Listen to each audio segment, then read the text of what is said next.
Welcome.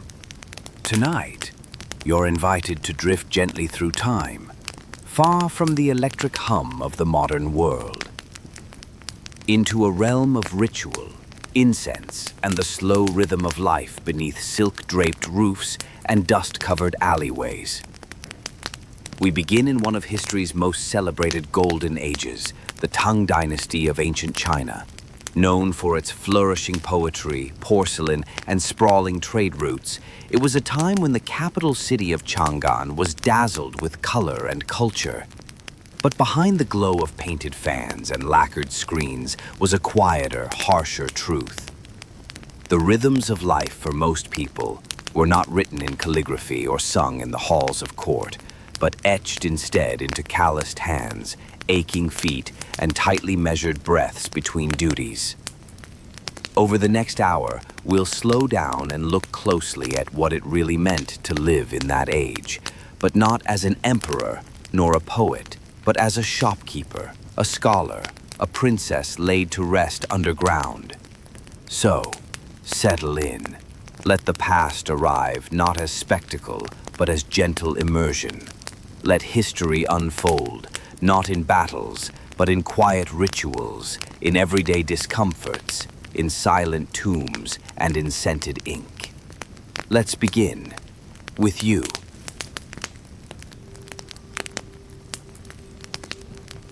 Imagine yourself now, standing beneath the creaking wooden sign of your modest shop, tucked deep within a dusty neighborhood of Chang'an. It's morning, but the air is already heavy with humidity. The summer heat rises from the stone-paved street in shimmering waves.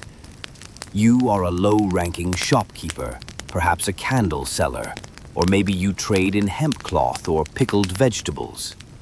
You open your doors just as the temple bells echo through the city, signaling the start of regulated business hours. This city is vast, organized, and dense. It's said to be the most magnificent in the world. But for you, every day begins with limits. Your neighbors file past, heads slightly bowed. Everyone knows the rules. No loud speech, no loitering, no deviating from one's place. The city is divided into neatly arranged wards, each one closed off at night with wooden gates. By curfew, the gates are shut tight, and soldiers patrol the alleys. If you are out past the bell, there is no pleading. Punishment is swift and not always consistent. Your life is narrow. The streets are thick with the scent of human waste, a pungent mix of refuse, horses, and incense smoke that never quite leaves your nose. Public sanitation exists, but it is basic. Night soil collectors make their rounds before dawn, their wooden buckets sloshing quietly in the dark. Bathhouses exist, but they're few, and are always crowded. You wait in long lines, clutching your coins, hoping the water is warm and the attendants patient. Even your appearance is regulated. You blacken your teeth, as tradition dictates. A symbol of refinement, yes, but also a bitter, metallic taste that lingers. Your clothing is rough, usually hemp or coarse cotton. Silk is far beyond your means, worn only by the upper classes. In winter, your sleeves are too thin. In summer, they chafe against your skin. And you are always watched. You bow, often, to officials, to elders, to minor bureaucrats who walk stiffly in dyed robes. The rules are clear. You must bow lower if their hat is taller, their robe more elaborate. Failure to do so, real or perceived, can bring complaints, inspections, or worse, a visit from the tax clerk. Ah, yes. Taxes. Though you make only modest coins, you are taxed in ways both visible and invisible. There are market fees, militia levies, labor obligations, and the ever-shifting grain tithe. Your goods are weighed carefully, recorded with wax tablets and brush scripts you cannot read. An error in accounting, intentional or not, can mean seizure or fines. You cannot protest. You do not protest. And then there's food. Rice is precious, too precious to eat daily. You make do with millet, sorghum porridge, sometimes boiled roots or pickled turnips. When the times are good, you may have a few bites of fish, or dried plums, or if luck is with you, a bit of salted pork. But more often, your stomach murmurs into the night. You sleep on a mat rolled out on the floor in the back room behind your shop. The walls are thin. You can hear every whisper, every footstep.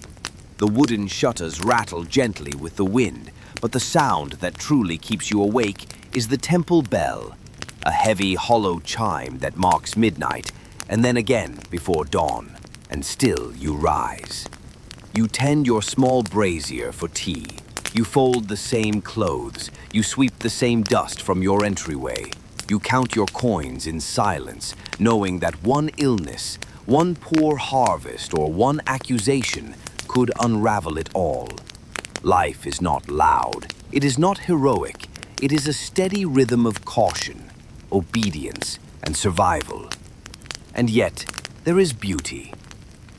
Sometimes, a scholar stops by and quotes poetry, and for a moment, the words carry you. Sometimes, you light a lantern and let the glow flicker through a painted screen. Sometimes, a child laughs, and, for a breath or two, life feels light. But it never lasts. The bell rings again, and you bow. Now, let your mind drift away from the narrow alleys of Chang'an and deeper into the red-painted corridors of the imperial palace. Here, life moves more slowly, measured not by market bells, but by the whispered steps of eunuchs and the rustle of silk sleeves. Within these gates, behind lattice windows and perfumed screens, a girl named Wu Zetian would rewrite history, not through battle, but through subtle power, patience, and strategy. She did not begin as a queen. She entered the palace at the age of 14, not as a wife, but as a concubine to Emperor Taizong. Her title was low, her room small. Her role was mostly ceremonial, pouring tea, offering polite smiles, attending to the emperor's routines.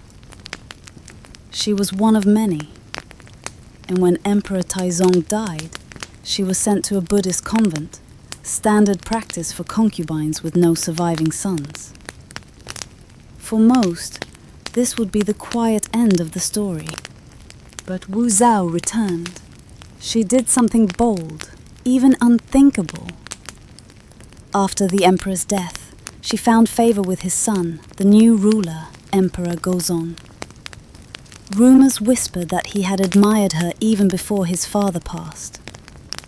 Somehow, some way, Wu Zetian re-entered the palace, not as a forgotten nun, but as a rising force. She was observant, measured, careful. She learned who held influence and how they used it. She studied the palace's factions, aligned herself with trusted eunuchs and favored advisors. She watched how Gaozong ruled and how often he hesitated. She offered confidence where he wavered, decisiveness where he stalled. Over time, she became his most trusted consort. Then his empress, displacing the former in a carefully orchestrated scandal. Some claimed she staged the death of her own infant daughter to implicate the previous empress. Others said she simply outmaneuvered her rivals with charm and clever alliances. The truth remains shadowed. What is certain is that Wu Zetian began issuing edicts on Gaozong's behalf as his health declined. Soon, her hand guided the empire. Ministers reported to her, decisions bore her seal. Buddhist monks began to murmur of prophecies, of a great female ruler destined to bring balance to the world. But China had never had a woman rule in her own name. So, Wu Zetian waited. She governed behind the curtain, seated behind a silk screen as her sons and grandsons performed the formalities of rule. Yet she corrected their decisions, reworded their decrees, removed those who defied her. Some ministers were exiled. Others disappeared. In 690 AD, she made it official.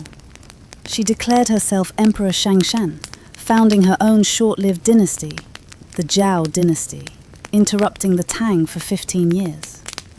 It was the only time in more than 2 millennia of imperial rule that a woman claimed the title of emperor. Her reign was not soft. She restructured the court, elevating those from lower classes who had talent over those who simply held lineage. She strengthened the examination system, curbed the power of aristocratic families, and promoted Buddhist institutions that supported her legitimacy. And when challenged, she did not hesitate. Her secret police, known to be efficient, ruthless, and quiet, enforced her will with eerie precision. Yet she was also a patron of poetry, a restorer of order, and a stabilizing force in a turbulent time. She ruled into her 80s. Eventually, age and political resistance wore her down. Her courtiers, sensing her weakness, orchestrated a quiet palace coup. She abdicated peacefully and was granted an honorable burial beneath the imperial mausoleum alongside Gaozong. Her name would be erased and later restored. Even now, her legacy is conflicted. Some remember her as a brilliant administrator, others as a usurper. Her image has been reshaped countless times: seductress, reformer, tyrant, saint. But when you walk the long avenues of Chinese history, her shadow is unmistakable. She did what no woman had ever done before, or since, and she did it calmly. That unnerved even her enemies. Now, let us turn from the living to the buried. Beneath the quiet hills outside the ancient capital of Xi'an, something sleeps. In the soil, where mulberry trees and scrub-brush grow wild, lies a world that was never meant to be seen again. A tomb, cold, sealed, and untouched for over 1,000 years. This is the resting place of Princess Yongtai, granddaughter of the Empress Wu Zetian, and a young woman whose death came too early, and far too mysteriously. It was the 8th century. The Tang Dynasty was at its cultural height, and imperial tombs were crafted not just as graves, but as cosmic chambers designed to ensure the journey of the soul into the afterlife. Yongtai's tomb was no exception, yet her story began not in grandeur, but in quiet tragedy. She was only 17 when she died. Some records say illness, others something else. Whispers from ancient chronicles suggest she may have spoken too freely, criticizing the empress, perhaps mocking court rituals. In a time when court politics could be lethal, even a jest could be fatal. Whether through exile, poison, or some silent form of punishment, her life ended abruptly. And then she was buried, beneath a massive earthen mound, in a sloping tomb carved deep into the earth. The tomb was sealed, its entrance hidden. Inside, generations passed. Dynasties rose and fell. Centuries of silence piled on top of her name. Until the 1960s. Construction crews stumbled upon a strange cavity near a remote village. Archaeologists were called in. What they found would become one of the most astonishing and perplexing discoveries in Chinese archaeology. Descending a long sloping tunnel, they entered a vaulted chamber lined with murals unlike any ever seen. Not faded sketches or generic symbols, but vivid, carefully detailed scenes. Ladies in waiting with elaborate hair, grooms tending to camels, musicians mid-performance, and guards at attention. The figures walked across the walls as if caught mid-step, dignified, elegant, and lifelike. And then came the statues. Dozens of life-sized terracotta figures, painted and posed in full court regalia. Some scholars compared them to the more famous terracotta army of Qin Shi Huang, but these were different, more personal, more refined. There was no militarism here, just a gentle procession of mourners, attendants and guardians, as if Yongtai's daily life had been preserved in miniature. In the center of it all stood the sarcophagus, decorated with celestial motifs, moons, stars and dragons, curling in patterns meant to guide the soul beyond the veil. But the mystery deepened. Among the grave goods were items far more lavish than expected for someone who by official history had died in disgrace. There were jade carvings, golden ornaments and rare lacquered boxes. Why would a disgraced princess receive such honors? Some historians suggest her status was posthumously restored, perhaps after Empress Wu's death. Others believe the court tried to erase the shame and the rumors by enshrining her in splendor. And then the murals themselves spoke. One in particular, near the tomb entrance, shows a strange floating image. A celestial being flying through stars, her robes trailing behind like wisps of cloud. She is serene, detached, almost mournful. Was this Yongtai herself, or an artist's vision of the immortal journey? And why was her tomb built in a style that combined Buddhist, Taoist, and even Zoroastrian elements, suggesting a cultural fusion that defied strict ritual? The answers remain sealed in silence. Even the orientation of the tomb, a line not perfectly north but tilted ever so slightly, raises questions. Was it done to avoid geomantic conflict? To hide it from future intruders? Or to align it with stars we no longer understand? Princess Yongtai's tomb now rests open to study, but its secrets remain elusive. In the quiet, you can almost hear the soft patter of ceremonial slippers, the rustle of silk banners in the dark, and the soundless weeping of stone attendants who've waited over 1,000 years to fulfill their roles. A burial that was meant to be forgotten, a girl whose voice may have cost her everything, and a chamber where the past still breathes. Now let us ascend from tombs and alleys into the quiet elegance of a scholar's estate. It is early morning in Chang'an, and the capital is only beginning to stir. In a compound tucked behind lacquered red gates, shaded by a pair of cypress trees, a Tang Dynasty scholar official begins his day. He is neither emperor nor warlord, but he moves with the confidence of a man deeply embedded in the empire's cultured elite. He wears his status like a second robe.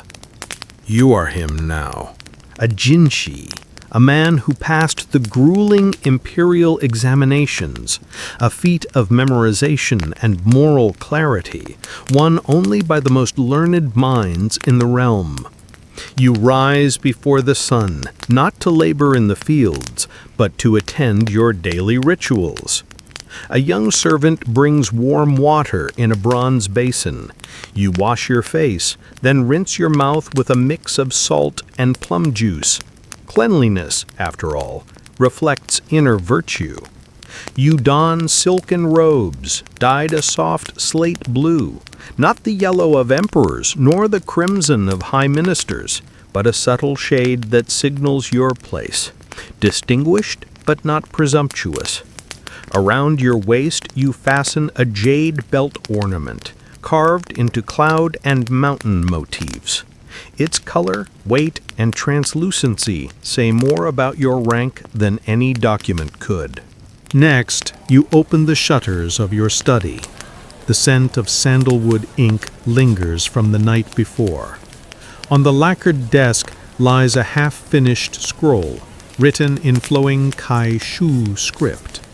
You gently lift your brush, tap it twice against the inkstone, and continue, one character at a time, each stroke a meditation.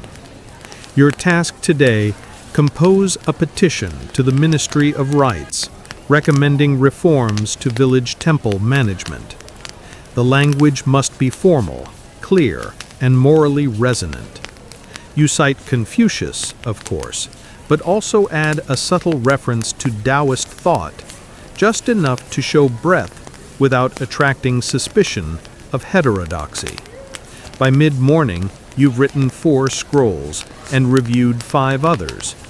There is no noise in your study, just the occasional chirp of a sparrow outside, the soft scratching of the brush on paper, and the faint rustle of silk when your sleeves move. Your wife, meanwhile, oversees household affairs. She selects your midday tea, steeped from delicate buds picked in the southern hills. A plate of lotus seeds and dried persimmon is placed on a side table. You eat slowly, your mind still on ink and rhythm. In the afternoon, you visit a fellow scholar, traveling by palanquin through Chang'an's orderly streets. As you pass government offices, city walls, and merchant stalls, you note the contrast. You are part of the Shi class, the scholar gentry, intermediaries between ruler and ruled. You have no sword, yet your words can shape policy. You command no army, yet a well-turned phrase can shift the mood of court. At your colleague's garden, you discuss a recent poem attributed to Li Bai. Was the mountain metaphor spiritual or political? The tea is scented with chrysanthemum. The cups are porcelain so thin the sunlight passes through. In this space, everything is aesthetic, symbolic, and intentional. Evening comes. You attend a banquet hosted by a magistrate. It is formal, yet fluid. Zither music plays softly in the background. There is goose meat, mung bean noodles, pickled bamboo shoots. A young woman recites poetry by candlelight. You raise your cup of osmanthus wine, not too high, not too casually, and compose a couplet in response. This, too, is a form of survival, to show wit but not arrogance, to speak the truth without giving offense, to maintain harmony, even when your household budget is strained or when a cousin's disgrace could tarnish your name. The rules are endless, but comforting. Like the calligraphy you write each morning, the rhythm of your days is a kind of discipline, a meditation. At night, you return to your studies. A lamp flickers. You read from the book of songs. Outside, the city sleeps behind its walls. Temple bells mark the hour. You think of your son, who is only 8, beginning to memorize the analects. You think of the scrolls you will leave behind, your handwriting preserved on silk and bamboo, and perhaps someday on paper. Your life is not dramatic, but it is ordered, structured, weighted with meaning. In every bow, every line of verse, every delicate swirl of ink, There is a belief that through words one might shape the world. You extinguish the lamp. The night is quiet. Even the wind has stilled. And so another day ends in the Tang Dynasty. And so, as the long day fades behind the walls of Chang'an, we take one last quiet breath beneath the painted eaves of history. From the cramped alleyways where shopkeepers struggled beneath the weight of curfews, tax ledgers, and bad harvests, to the gilded courts where a woman named Wu Zetian rewrote the very rules of power, to the sealed silence of a princess's tomb hidden for centuries beneath Xi'an's ancient soil, and finally to the polished calm of a scholar's courtyard, where poetry was as vital as tea, and every robe's hue whispered of rank. We've walked the winding corridors of the Tang Dynasty. A golden age, yes, but gold is heavy. For all its splendor, the Tang world was shaped by pressure.